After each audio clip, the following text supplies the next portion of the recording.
Hola, bienvenidos a un nuevo video de Chamana Metafísica. Si te interesan temas relacionados a la metafísica, espirituales o conspiranoicos, no te olvides de suscribirte a este canal. Y bueno, hacía muchísimo tiempo que no hacía un video, estoy con muchísimas cosas, así que no he podido darle mucho tiempo a mi canal. Pero bueno, acá estamos con un nuevo video y esta vez es el origen de los masones. Vamos a desmitificar un poco esta, esta demonización que se le ha hecho a los masones durante mucho tiempo, incluso en estos tiempos. Así que vamos a hablar un poco de cuáles son sus orígenes y cuál es la función de los masones. La palabra masón viene del inglés y significa albañil, o sea que la primera gran logia masónica surge en Inglaterra y comienza en la Edad Media. Aproximadamente en el siglo XIII. En esa época los albañiles construían las catedrales. Estos albañiles comenzaron a agruparse y se iban trasladando de ciudad en ciudad. Se agrupaban, construían una catedral, terminaban, se iban hacia otra ciudad, empezaban a construir la catedral y así sucesivamente se iban trasladando de ciudad en ciudad. Las catedrales eran los centros de peregrinación en donde se juntaban la gente. Es decir, recordemos que en esa época los únicos que sabían leer y escribir eran los sacerdotes. Entonces la gente se trasladaba ahí para saber, para poder interpretar la Biblia, porque nadie podía hacerlo. Querían ir a tener un poco más de conocimiento. Ellos comenzaron a darse cuenta de esto, de que la gente se trasladaba a esos lugares para tener conocimiento y se comienzan a dividir en tres niveles. Los masones se dividen en tres niveles y son los que son aprendices, los compañeros y finalmente los maestros. Comienzan a preocuparse cada vez más por el conocimiento y piensan que solamente el conocimiento se concentra en lo que da la iglesia, ¿no? El clero. Y ellos comienzan en una búsqueda más exhaustiva de esa supuesta verdad que daba la iglesia. Es decir, las personas que entran a este tipo de clanes son personas que lo que buscan es perfeccionarse y buscar la verdad. Entonces comienzan como aprendices. Luego están los compañeros, que también están en la búsqueda exhaustiva de la verdad. Y luego está el maestro o los maestros que representan el poder. Y ese poder está nada más y nada menos en corregirse a sí mismo y convertirse en la mejor persona. Para poder verse y poder cambiar absolutamente, ¿no? Para mejorar. Ahora vamos a ir a lo que es la simbología de esta primera logia que surge en Inglaterra, que si nos vamos a Google, buscamos la masonería y aparece una escuadra aparece un compás y dentro de estas herramientas aparece la letra G.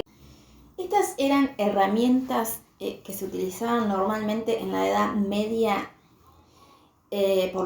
utilizadas por los albañiles. La escuadra, el significado que tiene es el de la rectitud. O sea, una persona que estaba dentro de la masonería debía ser una persona absolutamente recta, y debería ser una persona impecable e incorruptible.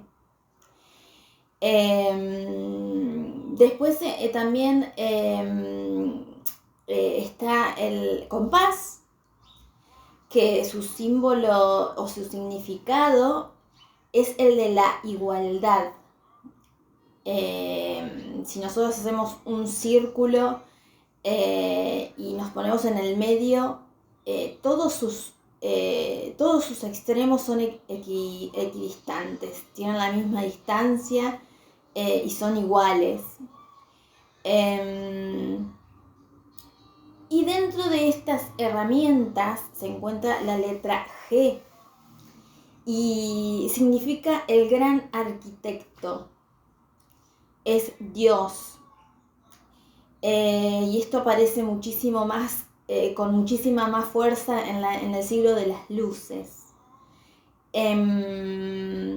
Cabe destacar que los masones no tienen una idea doctrinal de Dios, así como lo tiene la iglesia, ¿no es cierto? Es como que cada uno y cada masón le da su propio significado.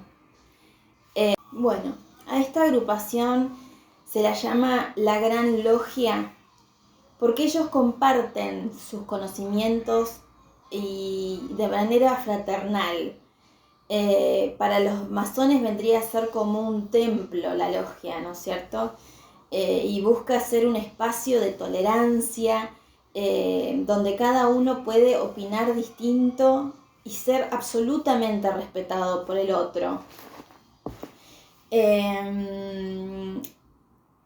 A fines del siglo XVIII se forma una nueva gran logia que se llama la Gran Oriente de Francia, que tiene influencias de este siglo de las luces, ¿no es cierto? Esta nueva logia, la Gran Oriente de Francia, por ejemplo, permitía la iniciación de las mujeres. Y a diferencia de la logia de Inglaterra que no los permitía. También otra de las ideas de esta logia era el racionalismo de René Descartes. Bueno, en ese siglo también se crea la enciclopedia, que va a ser también un gran influyente de los masones. Rousseau va a ser el otro que va a influir muchísimo en la masonería, que es el autor del contrato social. Y bueno, su libro fue un antes y un después en la lucha de la Revolución Francesa, ¿no sé? Plantea la libertad y la igualdad. Hoy, por ejemplo, votamos gracias a Rousseau. Antes de esta doctrina y de Rousseau, el poder político venía de Dios y se lo daban a los reyes. Era una monarquía divina. Fue así entonces que surgieron estos grandes cambios en donde ahora el pueblo era el que le daba el poder al presidente, ¿no es cierto?, a través de un voto. Los masones se erigen defensores de los valores y esto va a dar origen también a la Gran Logia Lautarina. La Gran Logia Lautarina, que se refiere al gran héroe de mapuche, ¿no es cierto?, que significa el rehacerse a sí mismo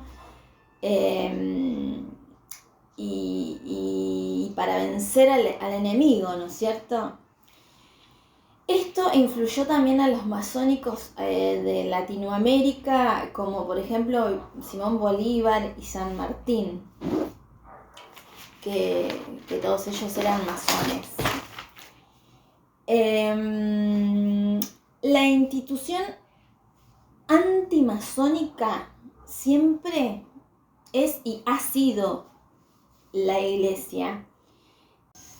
En ese momento el pueblo no tenía absolutamente ningún privilegio, entonces la función de los masones fue abogar porque se terminaran esos privilegios, los que tenían el clero, tanto el clero como la nobleza. Entonces, aparece Rousseau, como habíamos dicho antes, diciendo que el poder no estaba en Dios, sino que estaba en el pueblo. Esto es absolutamente revolucionario y no iba a ser aceptado, no iba a ser ni aceptado ni permitido por la Iglesia. Otra cosa que a la Iglesia le molestaba totalmente era el símbolo de la G, refiriéndose a Dios, ¿no es cierto? Y refiriéndose a un Dios como algo totalmente indefinido y que cada uno le daba su propio significado, cuando la Iglesia tiene clarísimo cuál es el significado de Dios y cuál es el significado doctrinal, y no hay nada que cambie eso. En cambio, los masones tenían la idea de un Dios más racionalista. Entonces se genera un conflicto entre la Iglesia y que la Iglesia empezó a demonizar a estos masones como personas ritualistas, personas oscuras. Para la Iglesia la masonería está totalmente prohibida. ¿Cuáles son los grandes secretos que tiene la masonería? Y bueno, los grandes secretos que hay fundamentalmente son lo que se charla adentro de estas reuniones, en estas logias. Y bueno, y el segundo es el crecimiento individual que externaliza cada persona que está dentro de la logia. Es algo absolutamente secreto y que no se da a conocer, que uno va internalizando y va creciendo por dentro sin decirlo, ¿no? Así que bueno, espero que les haya gustado este video. Llegamos al final y bueno, y nos vemos en un próximo video de Chamana Metafísica.